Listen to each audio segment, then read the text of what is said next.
스파르타 전사, 기원전 5세기 그리스 반도 남부 라코니아의 척박한 땅, 당신은 지금 그곳에 태어나려 하고 있습니다. 아마 당신은 이렇게 생각할지도 모르겠군요. 펄럭이는 붉은 망토, 햇빛을 받아 반짝이는 총동 투구, 방패 위에 선명하게 새겨진 란다의 문장, 적진을 향해 일사불란하게 전진하는 팔랑크스 대형, 용기와 명예, 그리고 역사에 영원히 새겨질 불멸의 이름.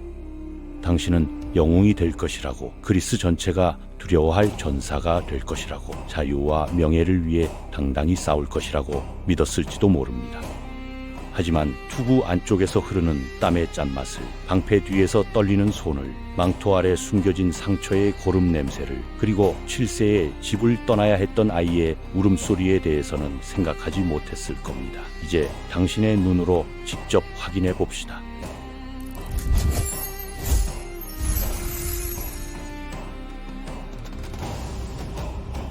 당신이 태어난 순간 축하는 없습니다. 다른 그리스 도시들에서는 아기가 태어나면 가족들이 모여 포도주를 나누고 올리브 가지를 문 앞에 걸며 기쁨을 나눕니다. 하지만 스파르타에서는 다릅니다. 당신은 곧바로 어머니의 품에서 떨어져 나갑니다. 따뜻한 전 냄새를 맡을 틈도 없이 원로회의 앞으로 끌려갑니다. 노인들이 당신을 살핍니다. 차갑고 날카로운 눈빛으로 팔다리는 곧은가, 호흡은 정상인가, 피부에 반점은 없는가, 울음소리는 강한가. 그들은 당신을 상품처럼 검사합니다. 불합격이라는 판정이 내려지면 당신은 타이게투스 산 절벽으로 향합니다. 그곳에는 이미 수많은 아기들의 뼈가 쌓여 있습니다. 검사를 통과했습니다. 당신은 집으로 돌아갑니다. 하지만 따뜻한 요람은 없습니다. 스파르타 어머니들은 아기를 포도주로 목욕시킵니다. 와인이 피부를 강하게 만든다고 믿기 때문입니다. 당신의 피부가 붉게 물들고 알코올 냄새가 스며듭니다. 만약 경련을 일으키거나 비명을 지른다면 그것 역시 탈락의 기준이 됩니다. 포대기도 없습니다. 아이를 약하게 만든다는 이유입니다. 당신은 어둡고 차가운 방에 홀로 누워 있습니다. 자장가는 없습니다. 대신 멀리서 들려오는 군인들의 행진곡이 있을 뿐입니다.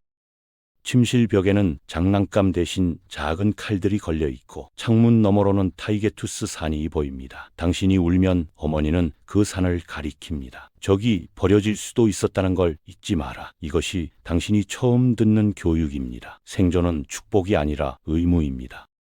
7번째 생일이 옵니다. 축하는 없습니다. 생일 케이크도 선물도 없습니다. 대신 통지서가 옵니다. 아고게라 불리는 국가교육 시스템이 당신을 부릅니다. 어머니는 당신의 머리를 쓰다듬지 않습니다. 그저 차갑게 말할 뿐입니다. 강한 스파르타인이 되어 돌아오거라. 눈물이나 포옹은 약함의 표시입니다. 감정은 적입니다. 스파르타 막사로 향하는 길. 당신은 뒤를 돌아보지 않습니다. 돌아보는 것 역시 약함이기 때문입니다. 하지만 가슴속 어딘가에서는 무언가가 부서지는 소리가 들립니다. 그것이 유년기의 마지막 조각이란 것을 당신은 아직 모릅니다. 아고게에서 당신은 머리를 삭발당합니다. 1년 내내 입을 얇은 망토 한 벌을 받습니다. 겨울에도 여름에도 이 옷 하나만 입어야 합니다. 스파르타인들은 계절에 따라 옷을 바꾸는 것을 약함의 표시라고 여깁니다. 추위는 극복해야 할 적이고 더위도 마찬가지입니다. 음식은 의도적으로 부족합니다. 성장기에게 필요한 양의 절반도 안 됩니다. 배는 항상 고프고 잠은 항상 부족하며 몸은 항상 아픕니다. 그런데 이것이 바로 교육입니다. 당신은 스스로 음식을 구해야 합니다. 훔치는 것도 허용됩니다. 단 절대 들키면 안 됩니다. 어느 날 밤 당신은 근처 농가에 침입합니다. 빵 한 조각을 훔치려다 들킵니다. 다음 날 아침 채찍이 당신을 기다립니다. 교관이 말합니다. 훔친 것 때문에 때리는 게 아니다. 서툴렀기 때문에 때리는 것이다. 등에서 피가 흐릅니다. 당신은 비명을 참습니다. 비명은 또 다른 벌을 부르니까요. 하루는 새벽 4시에 시작됩니다. 차가운 에우로타스 강물에 몸을 던져 씻어야 합니다. 겨울이든 여름이든 상관없습니다. 물은 뼛속까지 차갑고 당신의 입술은 파랗게 질립니다. 하지만 떨어서는 안 됩니다. 떠는 것은 약함입니다. 체조로 몸을 풉니다. 그리고 12시간의 훈련이 시작됩니다. 격투기, 창 던지기, 검술, 방패 전투. 청동 방패 호플론의 무게는 8kg. 하루 종일 이것을 들고 서 있고 달리고 밀어붙여야 합니다. 어깨는 무너지고 팔은 떨립니다. 하지만 멈추면 매가 날아옵니다. 점심시간은 30분입니다. 쉬는 시간은 그것이 전부입니다. 피로나 고통은 핑계가 되지 않습니다. 나태함을 보이는 순간 즉시 처벌이 기다립니다. 놀랍게도 음악과 춤도 배워야 합니다. 하지만 이것은 예술이 아닙니다. 전투에서 부대원들과 호흡을 맞추기 위한 훈련입니다. 스파르타의 팔랑크스 대형은 완벽한 동조를 요구합니다. 한 사람이라도 리듬을 놓치면 전체가 무너집니다. 따라서 모든 동작은 정확한 박자에 맞춰져야 합니다. 이것이 나중에 생과 사를 가를 것입니다. 읽기와 쓰기도 배웁니다. 하지만 최소한만 배웁니다. 명령을 이해하고 간단한 보고서를 쓸 수 있으면 충분합니다. 대신 말은 짧게 하도록 훈련받습니다. 라코니아 지방의 간결한 말이라는 뜻의 라코니라는 단어가 여기서 나왔습니다. 진정한 전사는 행동으로 말합니다. 말로 떠들지 않습니다. 당신이 상상한 자유로운 전사의 삶은 사실 명령의 다른 이름이었습니다. 가장 끔찍한 날이 옵니다. 매년 아르테미스 오르티아 재단에서 열리는 채찍질 대회입니다. 10대 소년들이 재단 앞에 줄지어 섭니다. 누가 더 많은 채찍질을 소리 없이 견딜 수 있는지 경쟁합니다. 채찍이 내려칩니다. 피부가 찢어집니다. 피가 흐릅니다. 하지만 비명을 지르면 안 됩니다. 눈물을 흘려도 안 됩니다. 옆 친구가 쓰러집니다. 눈이 풀려 있습니다. 그는 다시 일어나지 못합니다. 문자 그대로 죽을 때까지 견딘 것입니다. 다음 날 그의 동상이 재단에 세워집니다. 영웅으로 칭송받습니다. 고통을 참는 것이 곧 용기의 증명이라고 여겨지니까요. 당신의 차례가 옵니다. 채찍이 등을 가릅니다. 한 번, 두 번, 세 번. 당신은 이를 악물고 참습니다. 10번째 채찍이 내려올 때 당신의 시야가 흐려집니다. 하지만 소리를 내지 않습니다. 소리를 내는 것은 수치이니까요. 20번째가 지나고 당신은 겨우 버팁니다. 살아남았습니다. 하지만 등의 상처는 평생 남을 것입니다. 12살이 되면 진짜 무기를 쥡니다. 나무칼이 아니라 총동 거물, 무딘 창이 아니라 날카로운 창을 들어야 합니다. 훈련 중 다치는 것은 일상입니다. 상처가 나도 치료는 최소한만 받습니다. 스스로 치유해야 한다고 믿기 때문입니다. 때로는 상처가 덧나서 평생 장애를 안고 사는 경우도 있습니다. 이 시기부터 상급생들이 종종 사라지는 것을 목격합니다. 며칠씩 보이지 않다가 초췌한 모습으로 돌아옵니다. 그들의 눈빛이 달라져 있습니다. 무언가를 보았습니다. 무언가를 했습니다. 하지만 아무도 묻지 않고 아무도 말하지 않습니다. 18살, 당신은 크립테이아에 선발됩니다. 이것은 명예로운 의식이라 불립니다. 하지만 실상은 국가가 승인한 살인훈련입니다. 최소한의 장비만 주어집니다. 샌들 하나, 단검 하나, 얇은 옷 한 벌, 그것이 전부입니다.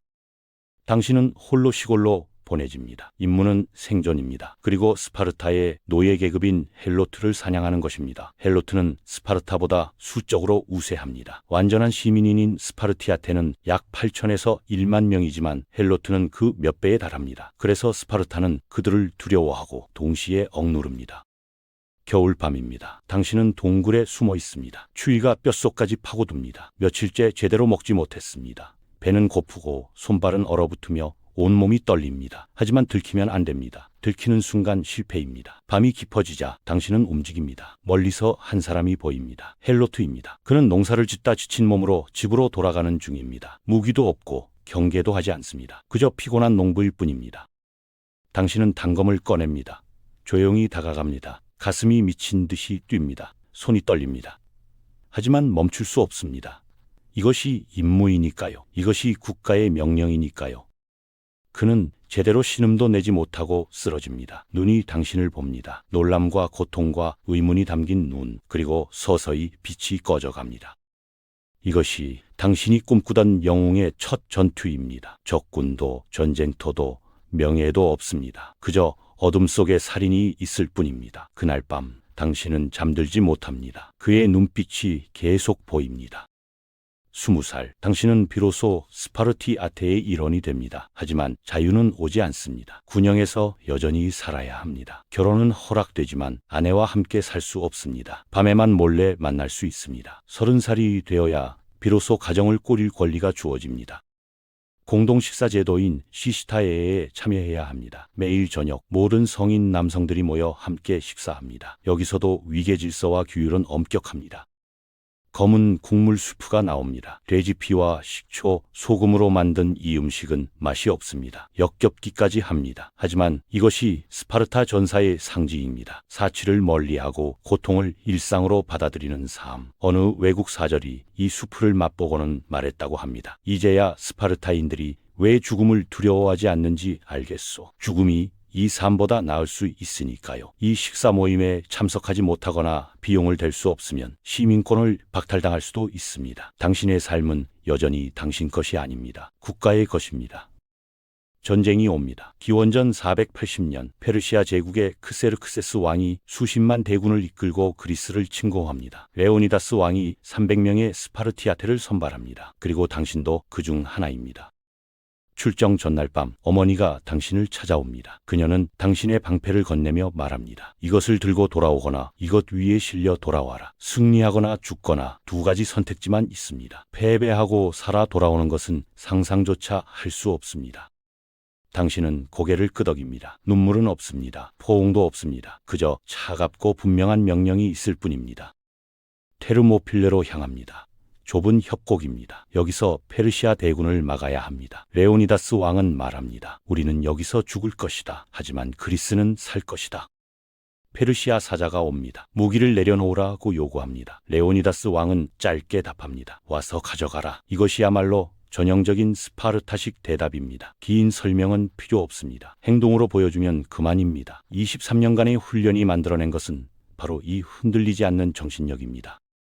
전투가 시작됩니다. 페르시아군의 화살이 하늘을 덮을 정도로 쏟아집니다. 옆 동료가 말합니다. 화살이 너무 많아서 해가 보이지 않는다. 당신은 웃으며 답합니다. 좋다. 그럼 그늘에서 싸우겠군. 확실한 죽음을 앞두고도 농담을 잊지 않는 여유. 이것이 바로 스파르타 교육이 만들어낸 정신력입니다. 공포나 절망은 이미 어린 시절부터 통제당했습니다. 오직 용기와 명예만이 남아 있습니다. 청동 갑옷을 입습니다. 투구를 씁니다. 세상이 좁은 틈 사이로만 보입니다. 호흡이 거칠어집니다. 방패를 듭니다. 8kg의 무게가 익숙합니다. 창을 쥡니다. 손에 감기는 촉감이 친숙합니다.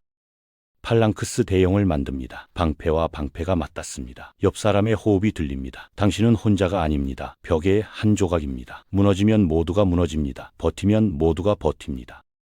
페르시아 대군이 밀려옵니다. 파도처럼 끝없이 충돌합니다. 쾅, 쾅, 방패에 창이 부딪히는 소리, 칼날이 갑옷을 긁는 소리, 비명, 함성, 피냄새, 땀냄새, 죽음의 냄새, 밀고 밀리고 다시 밀어붙입니다. 옆 동료가 쓰러집니다. 당신은 그의 자리를 메웁니다. 한 걸음 앞으로, 발밑은 피와 진흙으로 미끄럽습니다. 시야는 제한되어 있습니다. 세상은 투구의 좁은 사이로만 보입니다. 하루가 지나고 이틀이 지나고 사흘이 지납니다. 300명은 줄어듭니다. 200명, 100명, 50명. 하지만 아무도 후퇴하지 않습니다. 후퇴는 수치이니까요. 죽음보다 나쁜 수치. 마지막 날 당신 주위에는 이제 몇 명만 남았습니다. 레오니다스 왕도 쓰러졌습니다. 페르시아군이 사방에서 밀려옵니다. 더 이상 방어할 수 없습니다. 당신은 방패를 봅니다. 람따 문양이 선명합니다. 피로 얼룩져 있지만 여전히 빛납니다. 당신은 마지막 힘을 다해 창을 던집니다. 그리고 검을 뽑습니다. 화살이 날아옵니다. 가슴에 꽂힙니다. 다리에 꽂힙니다. 팔에 꽂힙니다. 당신은 무릎을 꿇습니다. 하지만 넘어지지 않으려 합니다. 스파르타인은 서서 죽습니다. 시야가 흐려집니다. 멀리서 어머니의 목소리가 들립니다. 방패를 들고 돌아오거라. 당신은 방패를 붙듭니다. 끝까지, 마지막 순간까지. 그리고 쓰러집니다. 방패 위에. 당신은 영웅이 되었습니다. 하지만 그것을 느낄 수 없습니다. 이미 죽었으니까요. 300명 모두가 죽었으니까요. 하지만 그들의 희생은 헛되지 않았습니다. 페르시아군은 지연되었고 그리스 도시국가들은 단결할 시간을 얻었으며 결국 자유를 지켜냈습니다. 수천 년이 흐른 지금도 테르모필레에는 비문이 남아 있습니다. 나그네여, 가서 스파르타에 전하라. 우리가 그들의 명령에 복종하여 여기 누워 있다고. 그들은 명령에 복종했습니다. 국가를 위해 죽었습니다. 개인의 꿈도 행복도 자유도 없이 오직 의무만이 있었습니다. 그리고 그 의무를 끝까지 완수했습니다. 지금 당신은 화면 너머에서 이 글을 읽고 있습니다. 아마도 부드러운 의자에 앉아 따뜻한 방 안에서 스스로 선택한 시간에 이것을 보고 있겠죠. 당신은 7세에 집을 떠나지 않았습니다. 타이게투스 산 절벽에서 선별받지 않았습니다. 누군가를 죽이라는 명령을 받지 않았습니다. 죽음을 두려워한다고 해서 수치스러워하지 않아도 됩니다. 당신의 삶은 스스로 선택할 수 있습니다. 두려움을 인정할 자유가 있습니다. 사랑하는 사람과 함께 잠들 권리가 있습니다. 꿈을 꿀 자유가 있습니다. 행복을 추구할 권리가 있습니다. 스파르타 전사는 강했습니다. 역사상 가장 강한 전사들이었습니다. 하지만 그 강함은 인간으로 살 권리를 포기한 대가였습니다. 그들은 전사로 태어나 전사로 자랐으며 전사로 죽었습니다. 그 외의 것은 허락되지 않았습니다. 이제 알겠죠? 평범하게 사는 오늘이 얼마나 값진 축복인지, 당신이 누리는 선택의 자유, 그 하나만으로도 당신은 이미 축복받은 것입니다.